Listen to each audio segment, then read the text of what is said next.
Hello everyone, how are you all doing? I hope all of you are doing great. So we are here again with the next chapter. इस भाग में इस part में हम second chapter जो है अपनी हिंदी का जिसका नाम है कविता घर घर कविता है उसके ऊपर कुछ क्वेश्चंस प्रैक्टिस करेंगे जो आपके एग्जाम्स में आ सकते हैं। ओके, सो सबसे पहला तो यही हो जाएगा, सही शब्द द्वारा रिक्त स्थानों की पूर्ति कीजिए। आपको कविता अच्छे से याद कर लेनी है। मैंने कविता की वीडियो ऑलरेडी अपलोड कर रखी है, लिंक यहाँ ऊपर आप देख सकते हैं, डिस्क्रिप्शन बॉक्स में भी है। Go through that. ओके, उसको पहले वॉच कीजिए, कविता को लर्न कीजिए, तो फिर ये आपके लिए इजी हो जाएगा। मैम हो सकता है ना एग्जाम में बोले कि आप गाकर सुनाओ, है ना। तो यहाँ क्या लिखेंगे, पापा क्यों डैश लगता है, पापा क्यों अच्छा लगता है, अपना प्यारा प्यारा घर, घूम घाम लें, खेल खाल लें, नहीं भूलता लेकिन घर, नहीं आपको लगता पापा है माँ की गोदी सा घर, प्यारी प्यारी ममता वाला सुंदर सुंदर न्यारा घर, थक कर जब वापस आते हैं कैसे बिछ बिछ जाता घर, खिला पिला आराम दिलाकर नई ताजगी देता घर। तो ये आपको याद भी होना चाहिए, तभी तो आप बता पाएंगे मैम को एग्जाम में, है ना। नेक्स्ट है, नीचे दिए गए शब्दों से हमें वाक्य बनाने हैं। बुक में नहीं होने चाहिए, ऐसे वाक्य आपको बनाने हैं। ओके, सो घूम, घूम से क्या वाक्य हो जाएगा, तुम्हें उस मंदिर में घूमने जाना चाहिए। नेक्स्ट है खेल, तुम्हें कौन सा खेल खेलना पसंद है। गोदी, मुझे मेरी माँ की गोदी में सोना अच्छा लगता है।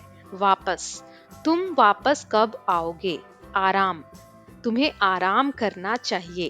ताजगी, सुबह जल्दी उठने से ताजगी का एहसास होता है। नई, मेरे पास नई पुस्तक है। कैसे, तुम इतना सुंदर कैसे लिख लेते हो। भूल, मैं आज पुस्तक लाना भूल गई या भूल गया। इस तरीके से आपको अपने वाक्य बनाने हैं। ओके, अब हमें हमें पुस्तक में, कविता में कुछ जोड़े या पेयर्स बोलते हैं, उसमें वर्ड दिए गए जैसे घूम घाम, खिला पिला, ऐसे कुछ नीचे भी वर्ड दिए गए हैं, पेयर्स दिए गए हैं। हमें इन पर स्टेटमेंट बनाने या वाक्य बनाने हैं। सो पहला है काम धंधा, तुम्हें अपने काम धंधे में ध्यान लगाना चाहिए। दूसरा है साफ सुथरा, अपना कमरा साफ सुथरा कर लो। सीधा सादा, वह व्यक्ति बहुत सीधा सादा है। कटी फटी, यह चादर कटी फटी है। दुबला पतला, वह लड़का बहुत दुबला पतला है। ठीक है, आपको अपने हिसाब से वाक्य बनाने हैं। आगे कुछ क्वेश्चन है, इनके आंसर लिखने हैं। पहला है, आपके घर में कौन कौन रहता है। मेरे घर में दादाजी दादी जी मम्मी पापा मेरे भाई और मेरी बहन रहती है। अगला है, घर के सदस्यों में आपको सबसे अधिक प्यार कौन करता है। मेरे घर में मुझे सभी बहुत प्यार करते हैं। घर के सदस्यों में आपको सबसे अधिक डर किससे लगता है। मुझे मेरे घर में सभी प्यार करते हैं तो मुझे किसी से डर नहीं लगता है। अपने घर को सजाने के लिए आप क्या क्या करते हैं। मैं अपने घर को सुंदर रखने के लिए साफ सुथरा रखने की कोशिश करता हूँ, मैं कचरा नहीं फैलाता हूँ। अगला है, जैसे घर शब्द है, ठीक है, तो और भी ऐसे शब्द है जिनका मीनिंग घर ही होता है, जैसे भवन, आलय, ग्रह, शाला, इन सब का मीनिंग घर ही होता है। तो इन सभी अलग अलग शब्द का हम उपयोग देखते हैं। जैसे भवन, ये आप पिक्चर देख रहे हैं जहाँ राष्ट्रपति रहते हैं, हमारे इंडिया के जो प्रेसिडेंट रहते हैं या राष्ट्रपति रहते हैं, उसको कहा जाता है राष्ट्रपति भवन। ठीक है, फिर है विद्यालय में जहाँ पुस्तकें रखी जाती हैं, स्कूल में एक लाइब्रेरी होती है जहाँ पुस्तक रखी जाती है, तो उसको बोलते हैं पुस्तकालय। इसमें पुस्तक और आलय से मिलकर ये बना है। ठीक है, तो पुस्तकालय। जहाँ विभिन्न प्रकार के पशु पक्षी रखे जाते हैं, हम लोग घूमने जाते हैं तो उसको बोलते हैं चिड़िया घर, घर आया है इसमें। फिर है घर में जहाँ खाना पकाया जाता है उस जगह को क्या बोलते हैं, रसोई घर। जहाँ यज्ञ किया जाता है उसको क्या बोलते हैं, यज्ञशाला। शाला का एक और उदाहरण हम दे सकते हैं, पाठशाला। स्कूल को हिंदी में क्या बोलते हैं, पाठशाला।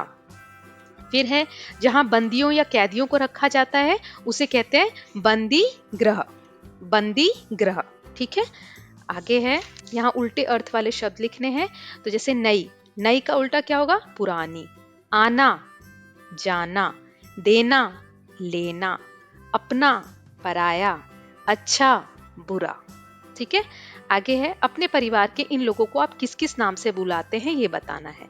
तो पहला है, आपकी माँ की बहन को मासी, आपके माँ के भाई को मामा, आपकी माँ के पिताजी को नाना जी, आपकी माँ की माताजी को नानी जी, आपके पिताजी के बड़े भाई को आप क्या बुलाते हैं? कुछ लोग ताऊ जी बुलाते हैं, कुछ लोग बड़े पापा बुलाते हैं। आपके पिताजी के छोटे भाई को आप क्या बुलाते हैं? चाचा जी। अपने पिताजी के पिताजी को आप क्या बुलाते हैं? दादाजी। अपने पिताजी की माताजी को क्या बुलाते हैं? दादी जी। फिर है, आपको अपने घर में सबसे अधिक क्या अच्छा लगता है और क्यों? मुझे मेरे घर में बगीचा सबसे अच्छा लगता है क्योंकि वहां मैं शाम को खेलती हूँ। आपको अपने घर का सबसे अच्छा जगह या अच्छी चीज बतानी है। ठीक है। फिर है, आपको कब कब घर की याद आती है? जब भी हम बाहर कहीं घूमने जाते हैं या मैं स्कूल में आती हूँ तो मुझे घर की याद आती है। ठीक है। तो इसके साथ हमने ये पार्ट भी पूरा कर लिया है। इस चैप्टर की वीडियो ऑलरेडी बनी हुई है। इस चैप्टर में जितने भी क्वेश्चंस बुक में दिए हुए हैं उसकी वीडियोस भी बनी हुई है। मैंने सारे लिंक डिस्क्रिप्शन बॉक्स में दे दिए हैं, आप वहां जाकर वीडियोस को देख सकते हैं। Okay, so thank you so much for watching. If you like the video please share it and subscribe the channel for more such videos. Thank you so much.